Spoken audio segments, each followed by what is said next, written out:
All right. Hey, just wanted to jump on here really quick. I'm doing a few episodes that are going to be based on this whole idea of spontaneous riffing, coming up with the nuggets that I've collected throughout the day, or even just happen like within moments of filming, that I'm like, dude, that's too good. I want to be able to share this with my friends that are doing this on these channels. And if I can help put you in a position of living life by design, not by default, and helping you do that with your leadership and running your business and your family and your marriage, I want to help you get this in your bloodstream sooner than later. So some of these episodes are going to feel a lot more just spontaneous. And I'm going to drop a quick nugget in here and just some things for you to consider today as you apply them. Okay. So there's certain things that are kryptonite to your leadership and to your influence in every area of your life, with your family, with your kids, with your finances, with your business and your approach to life. And I was working with one of my guys this morning, and in this session, some things came up that really just made me go, dude, I want to make sure that you guys get this, because they're really, really good, and some things to take into consideration. So let me unpack this. This will be quick, not in any specific order, but just some things to consider and see if this gets you thinking about how you can make some shifts on your dashboard to the approach of your life and business.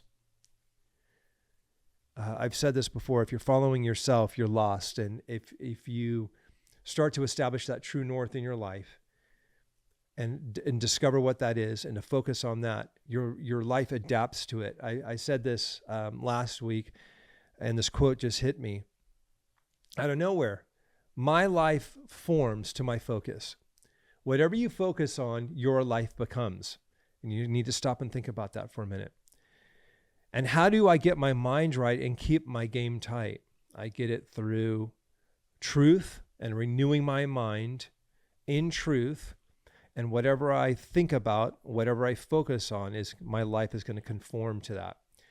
Now, if I want to follow social media and I want to follow all of what the world has to offer in terms of news and gloom and doom and keeping everybody in this perpetual loop of gap thinking and scarcity thinking, I will become that. If I put my mind right and keep my game tight on truth and discovering and continually mining the vein of gold of the truth about who God is, who he's calling me to be in my business, using my business as a mission, and renewing my mind in those truths each and every day, things are going to become that. So your life forms to your focus. So as I was working with this guy today, there were some triggers that had taken place in his life externally, meaning like in his marriage or in his finances or work or business, out on the outside of him. And they were bringing up a lot of what is going on the inside. I also want you to think about this fact that the conditions and the external conditions of what's going on in your business is completely contingent to what's going on the inside of the business, on the inside of who you are. And your inner self and the truths and your identity and who you are and how you're operating dictates all the choices of everything that's going to be happening on the outside of your world, and it creates the outside world of what's going on. So if your view of yourself is, if your view of everyone and everything out there is skewed from the inside out, everything, you're going to start to see circumstances and outcomes be most likely what you don't want them to be. If you're off on the inside, things will become off on the outside. And you're going to be butting up a certain ceiling. Now, you can get away with this for a little while. You can get away with this, faking it till you make it to a certain degree, but it'll have a ceiling and a shelf life on it, and it can only last so long. And keeping up those appearances and not being true and honest with yourself, the longer you go, myself being 54 now, the longer you go, things can start to tap out and get where you're butting up against it, and you can only keep up those appearances for so long, and something's got to give. So this inner work that you're going to have to work on with yourself is going to have to take place. So let's go back to the guy that I was working with, and his external circumstances triggering something that was a deficit on the inside. And so the way that this takes place is something will happen in your world that gets you pissed off, gets you butthurt, or gets you responsive, and it reveals a deficit. One, what's my emotional intelligence like? Two, am I reacting or am I responding? Three, am I a victim of these circumstances and getting butthurt and being super pissed off about it? Or am I looking at this as, I have an opportunity here, and I don't need to become intoxicated by external circumstances, pleasing people, or what other people think I should be doing and living? Or am I cool, calm, and content and have a full understanding of who I've been called to be, how I'm supposed to live that out, and standing firm in that identity and being completely comfortable in your own skin? Now, this doesn't happen overnight, as I was telling my buddy. This does not happen overnight. This is a lifelong process, but it's a daily discipline of a protocol by doing what? Renewing your mind. When I renew my mind, I keep my game tight. I get my mind right and I keep my game tight. Be transformed by the renewing of your mind. Okay, interesting. Let's think about a couple other truths. The peace of God that surpasses all understanding. Why? So that you will know the peace of God which transcends all understanding. Guard your heart, guard your mind. And the peace of God which transcends all understanding will guard your hearts and your minds in Christ Jesus. Because if you think about, your heart is the wellspring of life, which everything flows from. And when you get to midlife, like my one buddy, he basically got himself to midlife where he starts to see external circumstances that are revealing holes in the boat of things that need to be shored up. And this is me and was me to the point where I actually wrote an entire book about my protocols and what I've done and the process that I continually have to go through in order to dismantle my false self and the poser person that I would keep up and keep those appearances up, which is exhausting. And even more so, I didn't like the results that I was getting on the external life because my internal life was off. My external life, I wasn't being the man that I ultimately wanted to be. I wasn't having the outcomes that I ultimately wanted to have. I wasn't facing the issues that I ultimately wanted to face and deal with them in a way that I ultimately wanted. And so my life wasn't conforming to the focus of my true, genuine, authentic self. My focus was on just keeping up the appearances of the false self, and that's exhausting. And by the way, this isn't just me suffering from this or my buddy suffering from this. This is every man's journey, every woman's journey of growing up. And I love this quote by one of my mentors, Chuck Swindoll, that says this: everyone grows old, but not everybody grows up. And I wanted to make sure that I was leaning into and forward thinking into how can I grow up? And how can I become more holy? And how can I become more of who God's called me to be, my true, genuine, authentic self? Because I don't want that to be a liability. If you're not being your true, genuine, authentic self, you're living a lie. And those lies are happening because you've taken on a false persona that you've adopted over time out of self-preservation, based in fear of keeping yourself safe and protected. Let me unpack what this process looks like and how this happens. When my dad left when I was 9 years old, I made a vow and I made a commitment that I was never going to be that in my life, and I wasn't going to become him. And I said, basically the wound that I heard that day was, you're on your own. You have to make it happen. You're in survival mode and you got to make that. And I knew that at 10 years old. By the time I was 16, I had started a business. I had become successful in my teens, knowing that high school, I didn't have a free ride. I didn't have college, and I wasn't going to be taken care of. So I went into survival mode, fight or flight mode, panic mode for decades. And I want to show you how I got free of this. And I was sharing this with my buddy this morning, that the way that I got free of this was realizing, one, the acceptance that I was not going to be a one and done scenario. This wasn't like I got a quick fix. I went on a mountaintop retreat, or I had an event where this was done and I was forever perfect. So watch how God works and how this process works. Came to realize that I'd been adapting a coping mechanism to get through life. And, John Eldridge does a wonderful job in all the work that he does with men of this idea that the journey of masculinity says that every boy wants to hear that he has what it takes. And he'll spend his whole life proving that he has what it takes to his fellow man, his mentors, the world, and to God, and the circle of people around him. So a man will spend his life trying to prove to himself, his fellow man, to God, and everyone around him that he has what it takes. And so for my life, I had spent that whole time trying to prove that continually. You'll take on new clients. Can I prove that I can do this? Can I prove that I can step up? Can I prove that I can learn this? Can I prove and master and continually finding your identity in success? And I did.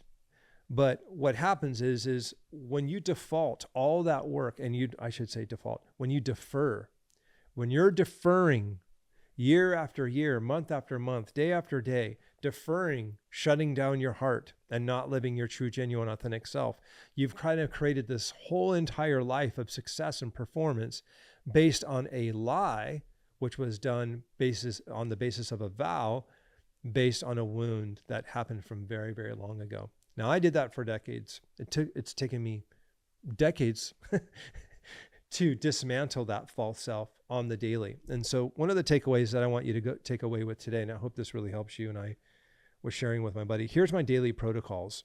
The crucifying of self. And let's get into the good news. The crucifying of self says this: each and every day, Father, I lay myself on the altar to you to dismantle and to crucify myself, my selfish ambition, my desire, and my agendas of how I believe my life should be, my preferences. And when I lay that on the altar, I'm in full surrender. And I had to surrender, and I continue to surrender each and every day, that my agendas, my life is not my life. I owe my life to Christ for what he's done for me. And out of gratitude, I'm being so thankful for what he's done for me, and that he's continually saving me each and every day from him, which is the reason why I tell people all the time why I even follow Jesus in the first place. Could I answer the question why I follow Jesus without it being a transactional? What is something that I can get from it? And that's a challenge that I give to you. Why do you follow him? And if you do, give me an answer that isn't transactional, of something that you benefit from. I follow him purely because I just am so blown away by what he's done for me. And I am so thankful for that and can't believe it still to this day that he's waited this long for me to get my head out of the sand, to grow up, and to realize that here's the truths. And I have to speak them to you the way I did my buddy. How are you going to live knowing that you are a child that has been rescued, adopted? And I said this to him. Imagine if somebody just walked in the door and they go, hey, we found this paperwork and we just want to let you know that you're royalty and that you're a family member of the royal family in, call it the UK, And with that comes, you're a billionaire, you've been adopted, you have an inheritance, you have sonship. All of that is what you have in Christ. Your shame was put on the cross. He bore your shame so that you don't have to wear that every single day. That can be let go of. He bore your sin. You're missing the mark each and every day. How much am I missing the mark each and every day? And that's been taken care of. That was nailed to the cross. Death, my life, death was nailed to the cross. He bore death. He conquered death so I wouldn't have to. So he took my shame. He took my guilt. He took my death. He took my missing the mark. All of it on the daily. And that's being done on my behalf each and every day. And when I stop and think about that for a minute and I go, if I can get my mind right on that truth and be continually transformed by the renewing of my mind so that I will know his good and pleasing perfect will, and that I can live that out. And that if I could stop shutting down my heart and open my heart and to say, Father, Dad, Abba, come in and take residence. Come in and take full residence inside my heart and even the areas that I'm not even aware of. And I ask that you would take up residence in there and to heal and to recover and to restore and to redeem all of the areas that need redeeming and rescuing and restoration and healing. Even the parts that were stolen, even the parts that were robbed, even the parts that got hijacked at a very young age, that robbed me of childhood, that robbed me of fun, that robbed me of playfulness, that robbed me of tenderness, that robbed me of the brushing of a father, putting his fingers through the hair of his beloved son and smelling the top of his head of his kid, and just genuinely adoring and loving their son.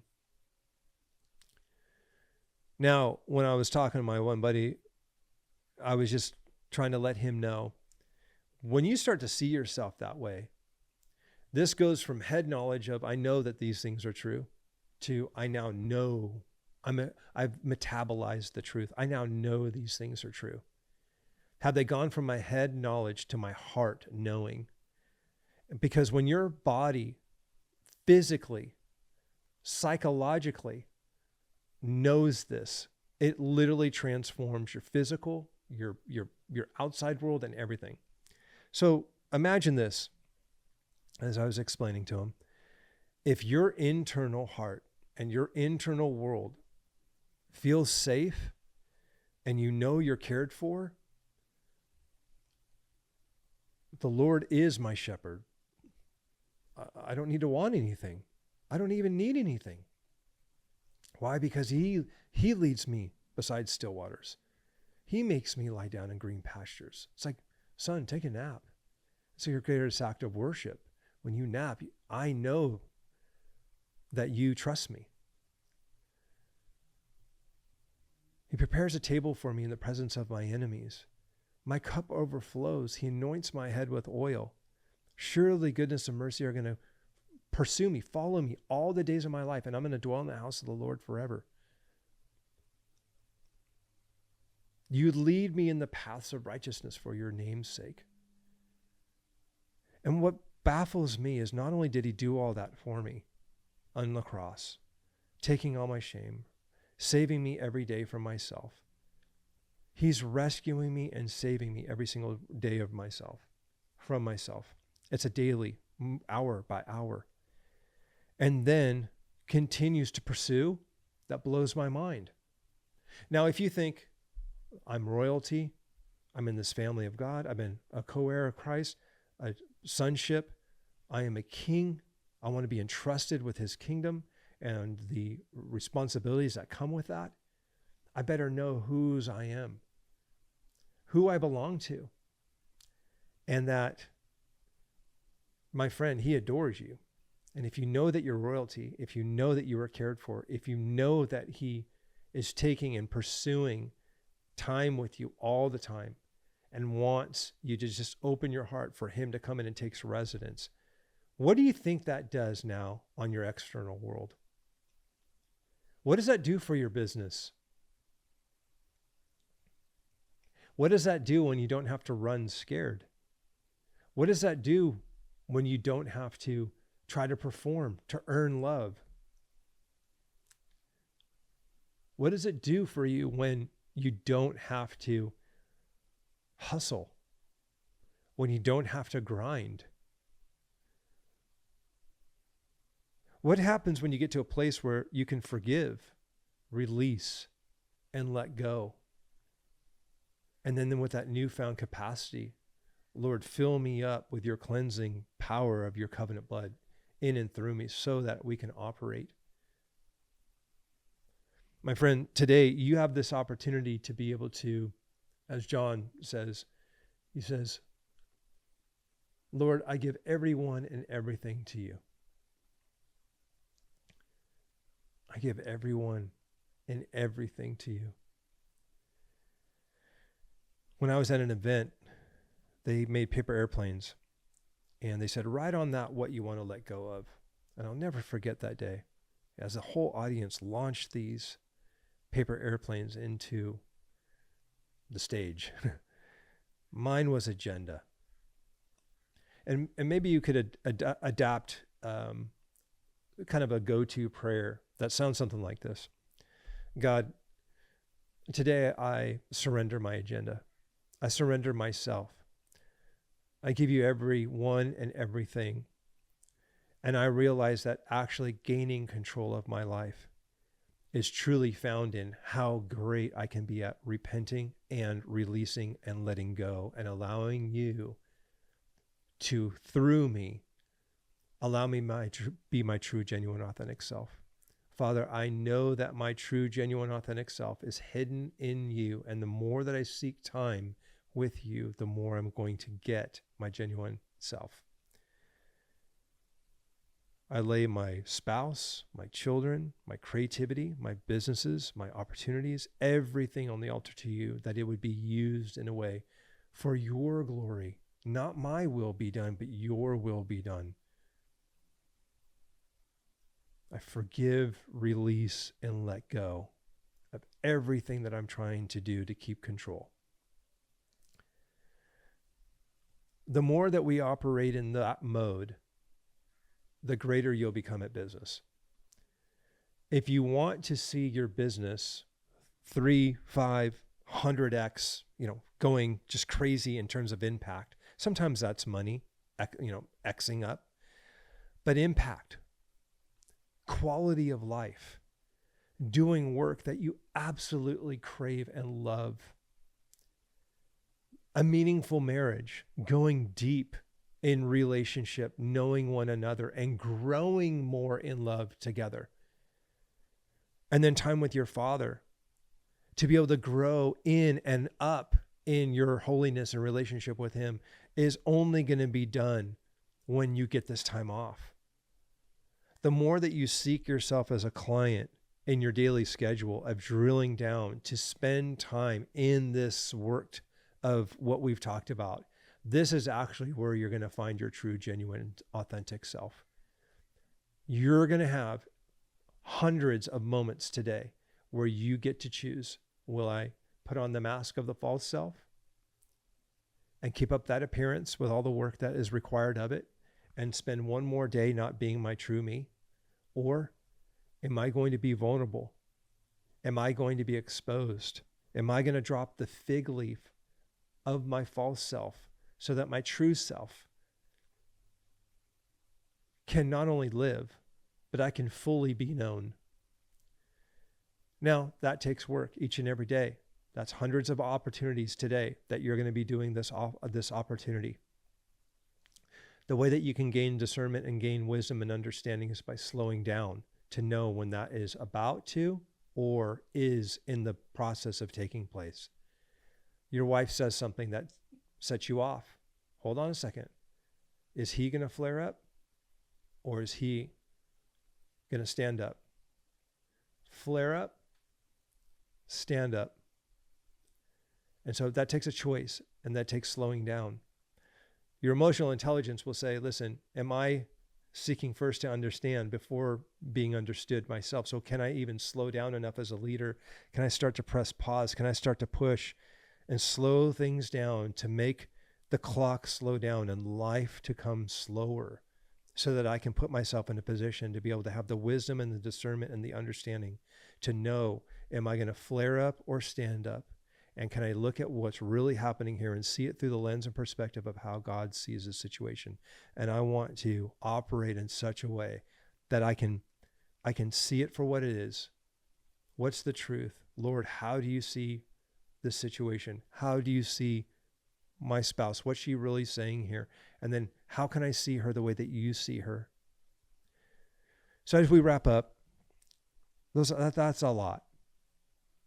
But I hope it's some strategies in there that you can kind of look to as like tools that you can just pull out of your pocket and,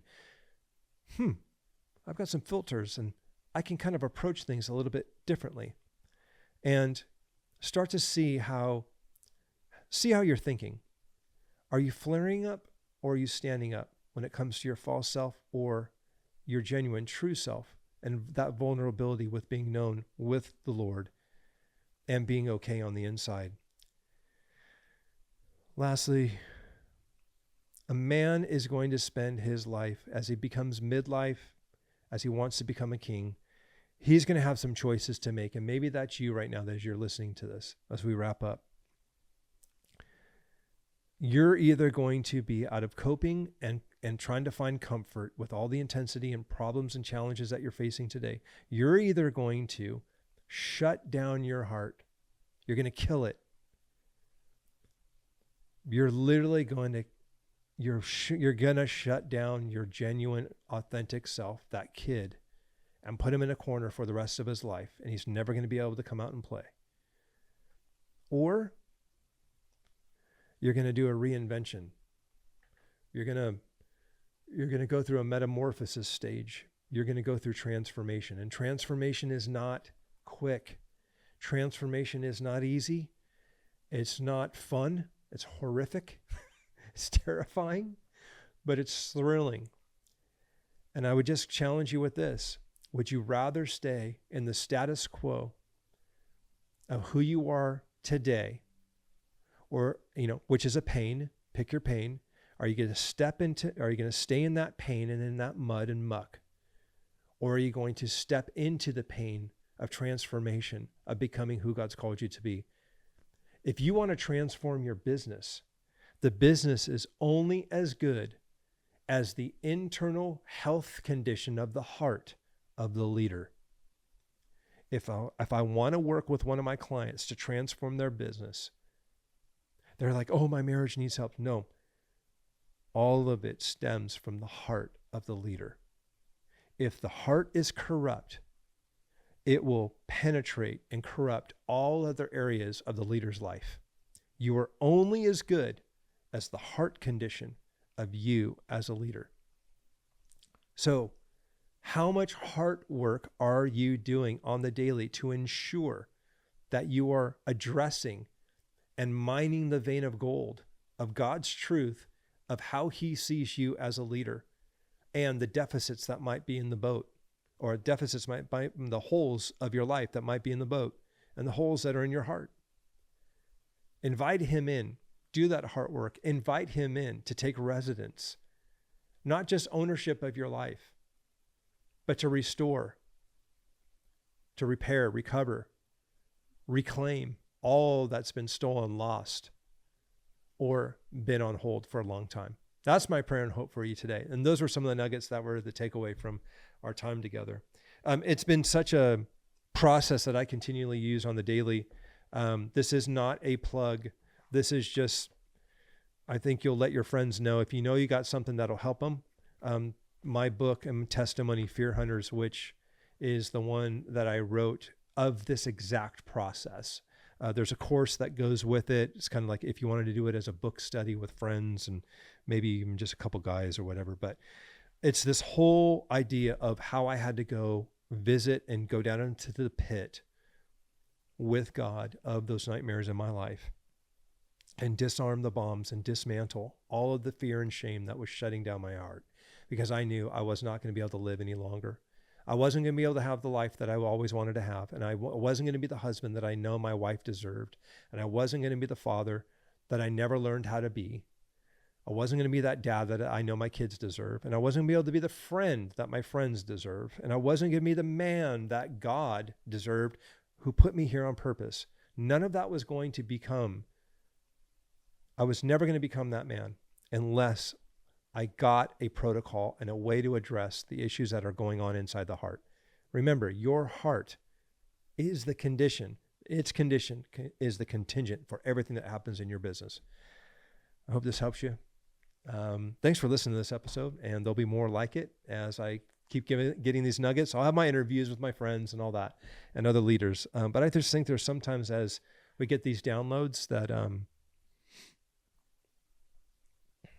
it's going to radically have an impact on our life. And as they happen in real time, I'll collect them and I'll give them to you. And so thanks for your patience as I just kind of rattle these things off and kind of what I call verbally vomiting these things. So thanks for the grace there, but hopefully you hear my heart in terms of how I really want to help put you in a position where you're just absolutely going to thrive. So thanks for listening. I would love to hear a comment. Leave a comment down below. What stood out to you? Has any of these things helped? And then hit the like button, subscribe button so you don't miss anything. Really appreciate you. Have an amazing day.